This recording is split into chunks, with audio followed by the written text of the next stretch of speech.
Zhang Jingyuan is 94 years old. However, she has never stopped pursuing her nursing dream in Nanchang, East China's Jiangxi province. 20 years ago, Zhang won the Florence Nightingale Medal, the highest international honor for nurses.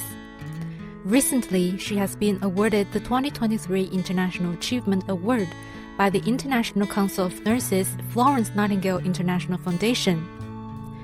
In 2000, Zhang, together with other 17 retired nurses, set up a volunteer nursing service team in the province. Now, more and more volunteers are joining the volunteer nursing workforce, with the total number reaching more than 19,700. 3个梦想又出来了，就是说我培养100个健康的积极老人，第二个就要培养100个以上的优秀的永远不脱离这个护理队伍的人，要培植真正的往下接棒的男的个儿。